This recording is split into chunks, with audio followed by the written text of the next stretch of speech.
Hey yo, what's up? This is Ratman. Welcome back, my fellow rat enthusiasts. I haven't made a video in a minute because I had finals, but I just finished the last one today. So we're back on that grind set, guys. Now I'm about to deliver to you some of the most top quality cryptid content or mythical creature content you will ever find on YouTube. So make sure to hit that like and subscribe button. It is imperative to this operation. Because when we hit 500 subscribers, I'm going to go hunt a sewer beast that I saw one time.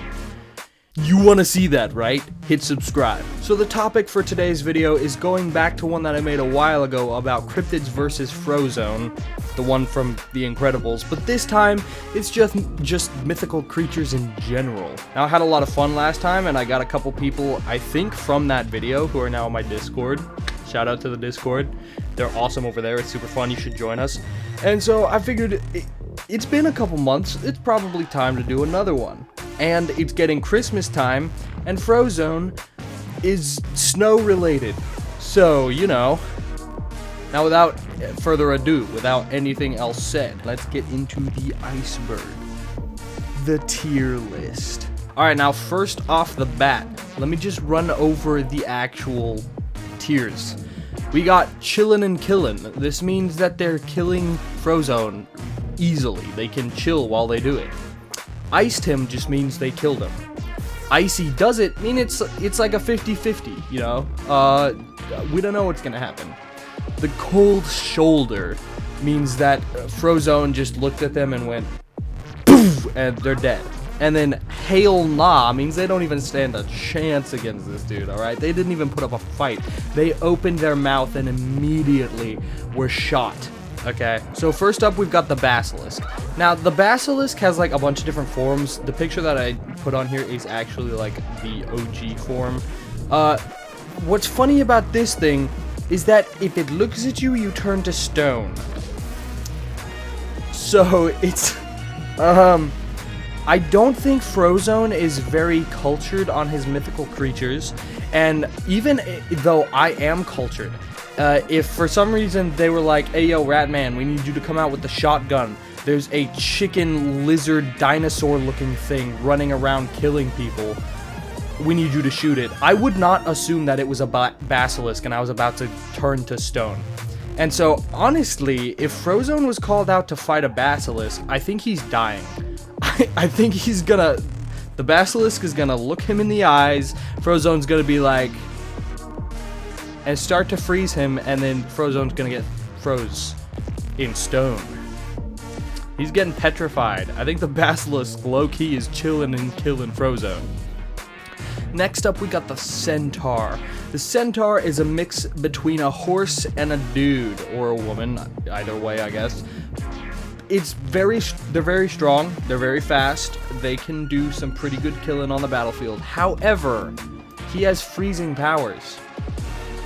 That's why I went in Hail Nah, because like this thing could run at him with a club and Frozone's just like, bye-bye. Like, Frozone can stop a bus, okay?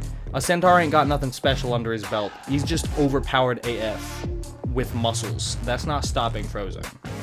Alright, next up, the Dragon. Now, this one, at first I was thinking, oh, he's just a big aerial muscle man. No big deal. Like, Frozone could probably take him out fairly easily. It's like the Centaur, but taken up a notch. But then I remember, dragons can breathe fire. I don't know where to put this one. Because it's flame versus ice, except one of them is a giant lizard that weighs like the amount of a mountain and can breathe fire, and the other is a black dude. Honestly, I think it's pretty evenly matched, except the dragon is so bulky. I think he can ice him. Now, it's not gonna be just like, oh, no big deal, he's dead. Like, nah, he's probably gonna have to fight, but I think the dragon would win in an evenly matched fight. Next up on the list is Ghost. This one's interesting because I don't think either of them are dying. I don't think either of them are gonna die. So, Ghosts are very bad at killing. They mostly do possessions, poltergeist activities, and they just freak you out. They feed on negative energy. Frozone uses ice to kill things. Ghosts are ethereal. They go through physical objects, right? So I don't think ice is going to do anything. And I also don't think the ghost is going to kill Frozone. But if it was a poltergeist ghost, I guess I could see him just like chucking something really hard at him and maybe killing him. But Frozone like stopped a bullet, so I don't think he's really gonna get hit. So honestly, because it's evenly matched, I think I have to put the ghost in Icy Does It, because it's like 50-50. Neither of them are dying, but I don't have a tier for that. So the 50-50 matchup, Icy Does It, Ghost goes in Icy Does It. Okay, next up on our list, we've got the Reaper. Now, I don't know, man. I think the Reaper is taking Frozone. Like, it depends on your depiction of the Reaper, because there's a lot of different ones. A lot of them, though, is just like, you're already dead. It's not like the Reaper is coming to kill you. You're already dead. And the Reaper is coming to take your soul somewhere, either better or worse. He's just here to help you carry on. And so, honestly, like, Frozone already died, and the Reaper's now taking him away. So probably chilling and killing, because, work's already done. The Reaper's already there, and Frozone can't really do nothing to stop him, because he's just a spirit now. So, Reaper got him. Next up on our list is the Hat Man. I threw this one on here as a wild card, because the Hat Man's like, whack. The Hat Man is also not a physical entity, I don't think, as far as I have seen, but he will appear in dreams, specifically dreams that are induced by drugs. Don't do drugs, kid. The Hat Man will get you. So the Hat Man comes to you in the middle of the night in a dream. You'll see him as like a sleep paralysis demon, and he like makes you go insane. He's like kind of crazy, right? I think he can kill people through the dreams, but there's nothing you can do about it because you're dreaming. So this comes down to mental will. I feel like I've done this before. I might have done the Hat Man. Actually, it might have been Graze on the last video with Frozone. I don't remember. But it had something to do with mental will, and so I'm going to bring this up again.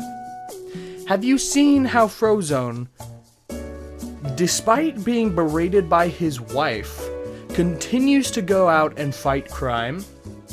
I believe that this is a good show of mental willpower and resilience. Therefore, I think he's kind of evenly matched here. I don't know if the Hat Man's gonna kill him, but I do think it's a 50-50 chance, you know what I mean? I think Frozone could get away, but it's iffy. So, Hat Man's going in Icy Does It above the Ghost, because the Ghost is like, I don't know, man, the Ghost is weird. Next up on our list, we've got the Hydra. Now, the Hydra is a dragon, just with more heads. So, the dragon goes and iced him, but the Hydra, however, can't generally breathe fire. I'm sure there are some depictions of it that can, but overall, it's just a dragon that regrows 2 or 3 heads whenever one's removed. Frozone ain't doing no head removals. Frozone's just freezing that thing in a block of ice. And so I think, honestly, he's gonna kill it, but it's not just gonna be like a walk in the park, because it's still a freaking Hydra. But this thing's going in the cold shoulder category. I can see him like ice trailing up around this thing. It's like massive, like the size of a building, and he's just like shooting ice at it while it flails around at him, and he keeps having to like backflip over its heads. But he slowly gets the job done and just ices it. Whereas like the centaurs in the Hail Gnaw, right? That's just because if a centaur's charging at him, he's just it's dead. Whereas the Hydra, he's actually doing all these acrobats to try and finish it off. So next up on our list is the Kraken, and the Kraken is instantly going to the top of the list at chillin' and killin' for the same reasons as the last video with Frozone. What's gonna happen underwater? I don't think Frozone can use his abilities underneath water, right? Because we've seen whenever water comes into contact with him, he'll freeze it, right? So if he activates his powers underwater, all of this is getting frozen, and then it's just gonna start like going out as a blob, getting like a big frozen ice cube under the water. I don't think he can really do anything to underwater creatures. And the Kraken pretty much is exclusively underwater unless it's attacking a ship. So if Frozone maybe bought a pirate ship, drove it out to the sea, and baited the Kraken to come and break the pirate ship, maybe he could kill it. But even then, it's extremely iffy and probably not. So that's why he's going to the top of chilling and killing. Alright, next up we've got mermaids. Same thing here, except Frozone is like a reasonably strong man. And mermaids are water people.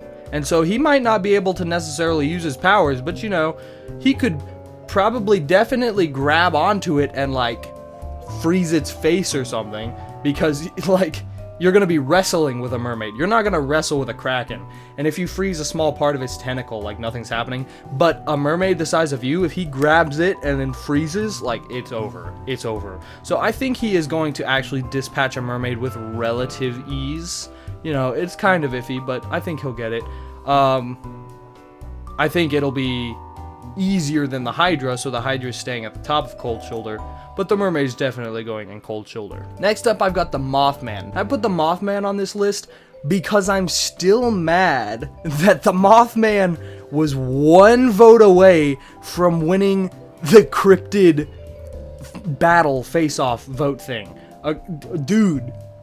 Oh, Mothman has aerial advantage, so he literally kills everything else except for the Leshy.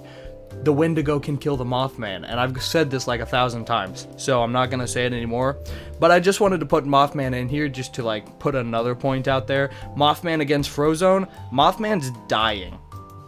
Mothman's dying, okay? Look, he even goes below a centaur. You wanna know why? Because the centaur's running at you and he goes, shh, and the centaur freezes and dies. Mothman is flying up here and you go, shh, he's dead, okay? He don't even have to put in nearly as much work as he does with that centaur. He doesn't have to freeze nearly as much. He just has to freeze one wing and Mothman's out of the game. Alright, so Mothman's dead. Next up, I put Neckbeard. This one is just for funsies, and it depends on the Neckbeard.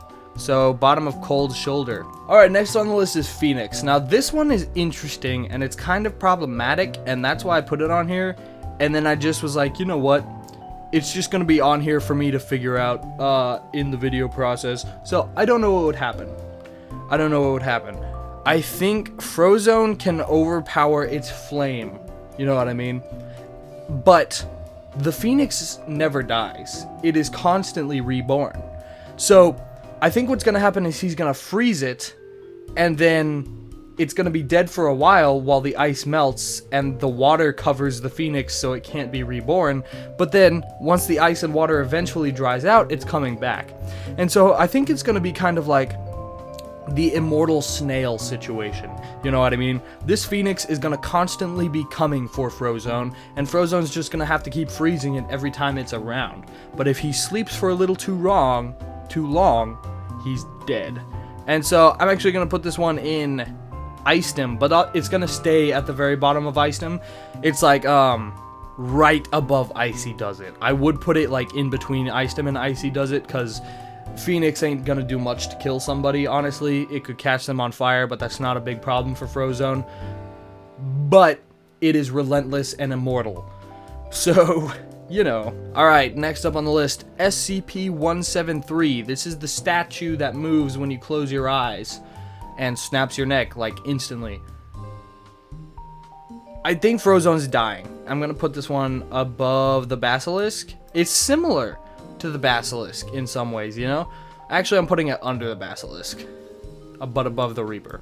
Similar to the Basilisk, in that you can't look at the Basilisk, but this SCP you just can't look away, you know? But I could see him maybe getting creative and like creating some ice pillars to stand on top of so that the statue can't get up to him. I don't know if it has teleportation or if it can just walk. I don't remember specifically if it could like teleport on top of a column, but I don't think it can do that. So, you know, he could like feasibly get away from it, but he's not gonna kill it. I think if he traps it in ice, it's just gonna like break through the ice as soon as he blinks, you know? So I think it's gonna take him out unless he's able to somehow confine it within an SCP room, like a very well fortified room.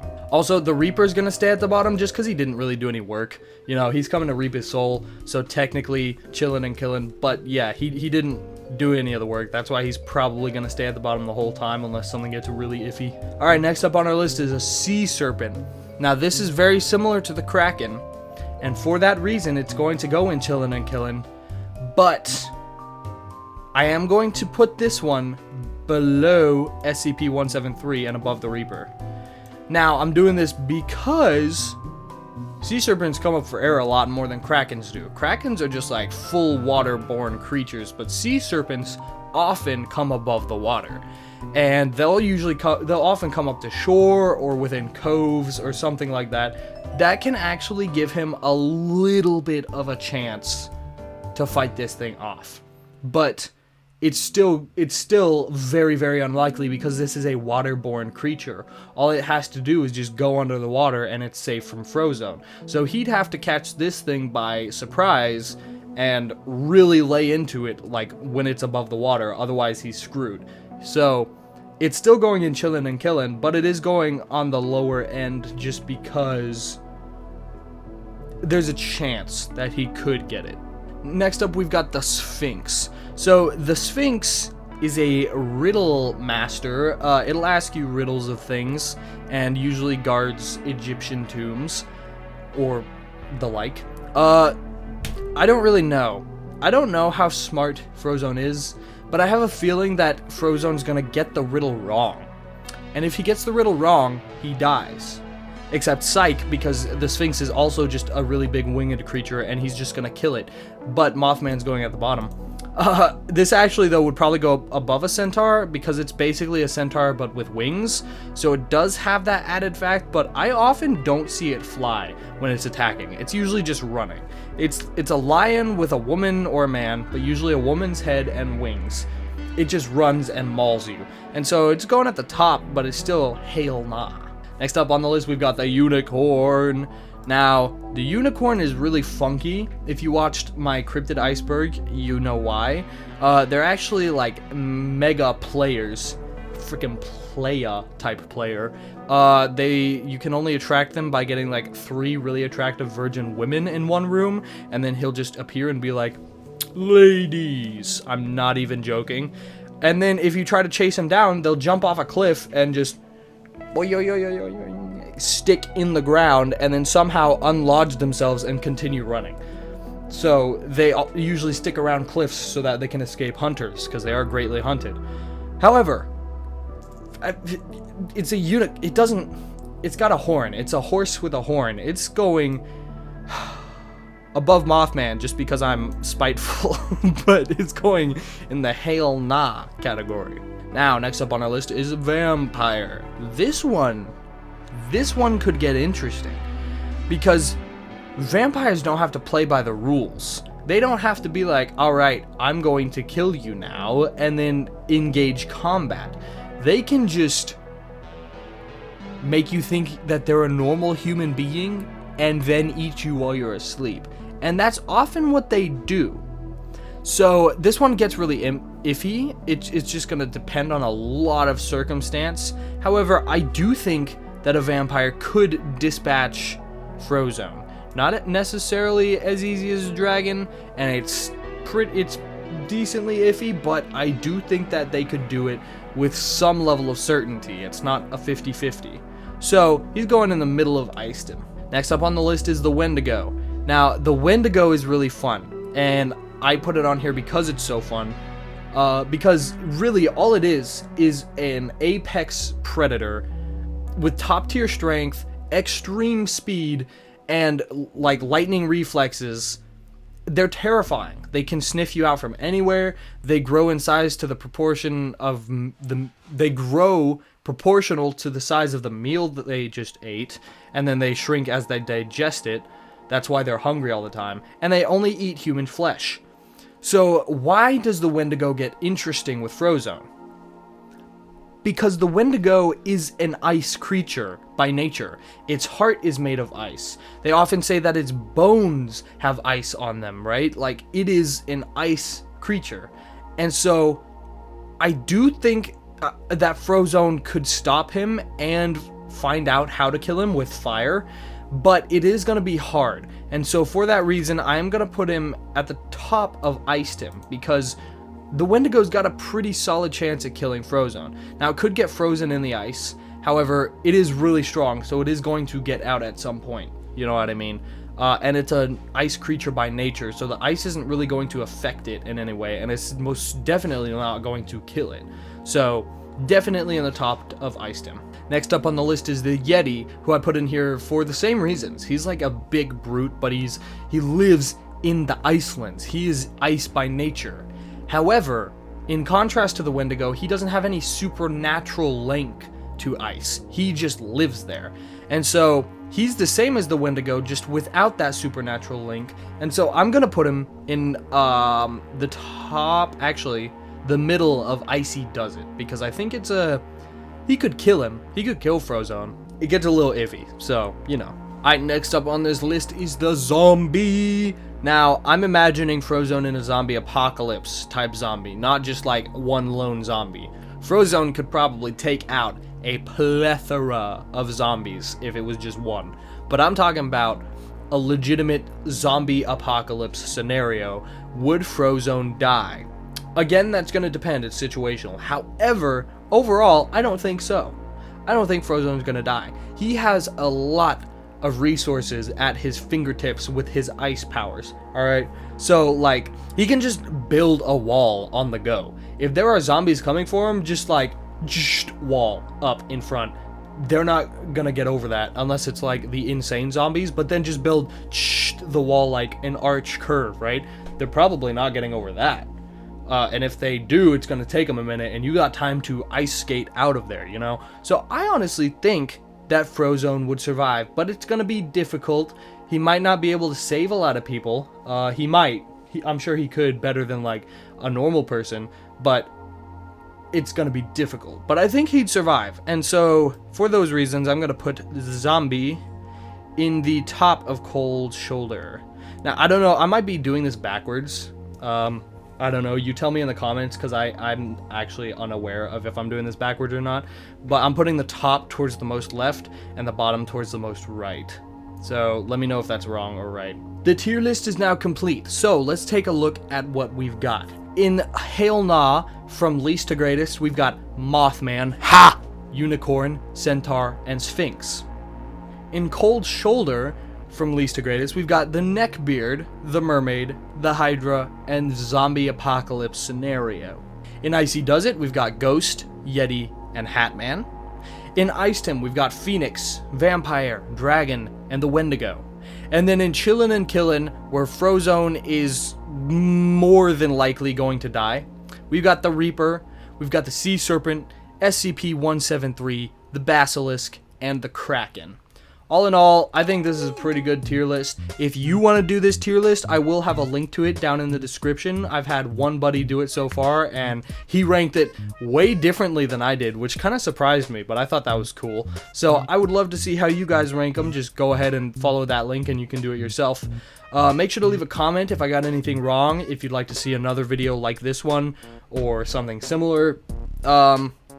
Or anything else. I love hearing from you guys, so definitely comment something. And again, if you want to watch me hunt a sewer beast that I saw one time in the rain drains underneath my city, then go ahead and hit subscribe, because as soon as we hit 500 subs, I'm going to do it. And the goal for this year is to hit 500 before the year's end. We're currently at 340 something. We're super close. You know, it's been slow progress, but then we like shot up all of a sudden, like a little over 100 subscribers. And so if that happens a little bit more before the month's up, we could hit it. But we've only got like a little more than half a month left, so we got to make sure and get on that if we're going to do it. But if we do, I would be so grateful, because I set this goal not thinking that I would ever achieve it. Like, no way I'll hit 500 by the end of the year, and we're actually getting really close. So if we do, I will be freaking out, bro. Oh my gosh, that would be awesome. Like the video if you enjoyed. Thank you so much for watching. I'm glad you were here.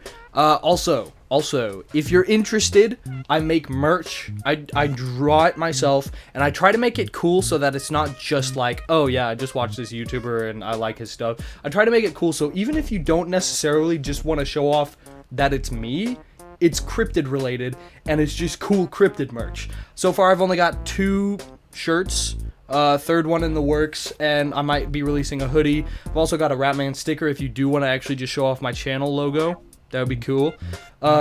So the link is in the description for that, and we've got a Discord where we have a lot of fun. So if you want to join the Discord, go ahead and hit that description, and I would love to see you there. Anyways, I think that's going to do it for everything. So, thank you so much for watching all the way to the end. I really appreciate it when people stick all the way to the end. It shows me you're cool. I like you. Thank you so much. I really appreciate it. Anyways, God bless. Thank you for watching. Ratman out.